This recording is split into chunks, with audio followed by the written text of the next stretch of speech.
Materi selanjutnya yaitu perilaku individu dalam organisasi. Nah, pengertian perilaku individu.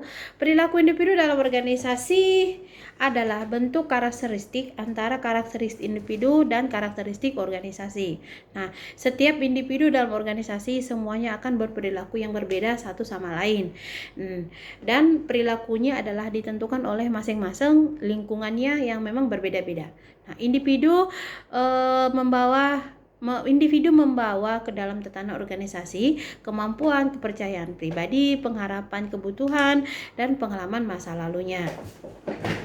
Nah, karakteristik yang dipunyai individu akan dibawanya manakala memasuki lingkungan baru, yaitu organisasi atau yang lainnya. Organisasi yang merupakan suatu lingkungan yang mempunyai karakteristik seperti keteraturan dan diwujudkan dalam susunan hierarki. Pekerjaan, tugas, wewenang, tanggung jawab, sistem penggajian, sistem pengendalian, dan sebagainya.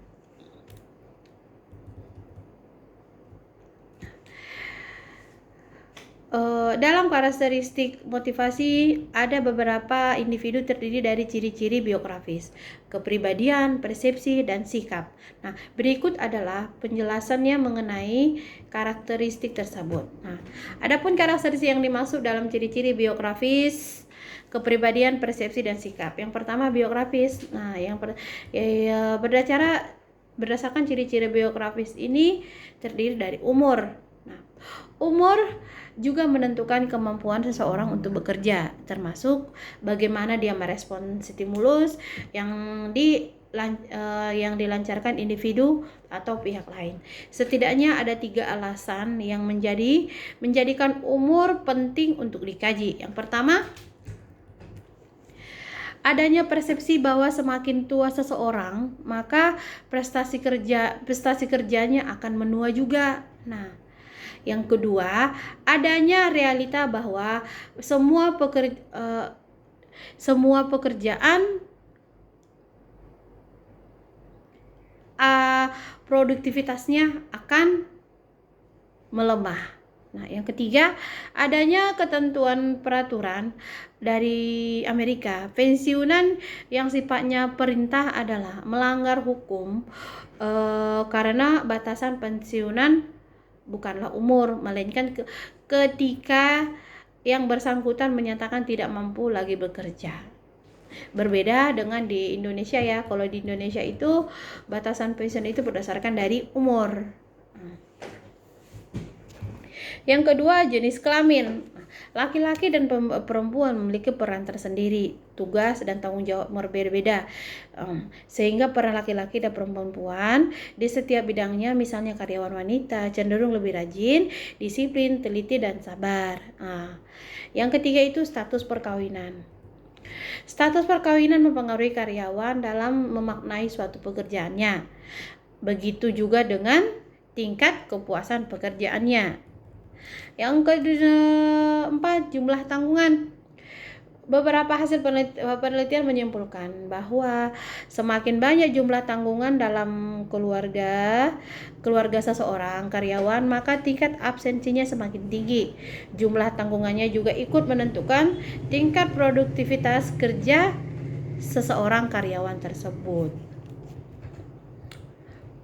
Yang terakhir, masa kerja. Relevan, masa kerja adalah berkaitan langsung dengan senioritas dalam pekerjaan. Artinya, tidak relevan membandingkan pria, wanita, dan tua muda, dan seterusnya, karena penelitian menunjukkan bahwa belum tentu yang lebih lama bekerja memiliki produktivitas yang lebih tinggi. Nah, penelitian ini menyimpulkan bahwa semakin lama seseorang karyawan, maka semakin rendah keinginan karyawan untuk meninggalkan pekerjaannya. Yang selanjutnya, kepribadian. Kepribadian sebagai pengorganisasi yang dinamis dalam sistem psikofisik dalam diri individu yang menentukan penyesuaian diri dengan lingkungannya dan sebagai keseluruhan cara bagaimana individu bereaksi dan berinteraksi dengan orang lain. Ada sejumlah teori tentang kepribadian. Yang pertama, teori psikoanalisis. Nah, teori ini mengemukakan bahwa memiliki 3 komponen, yaitu ID, ego, dan superego. ID adalah kemampuan dasar dan berkembang seketika masih anak-anak, bahkan bisa sampai tua sekalipun.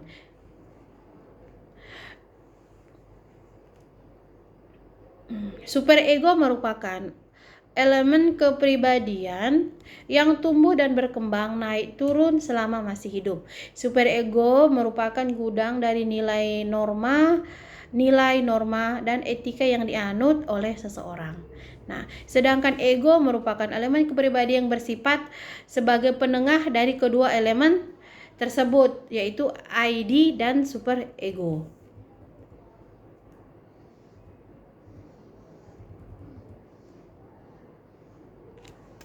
Demikian, terima kasih.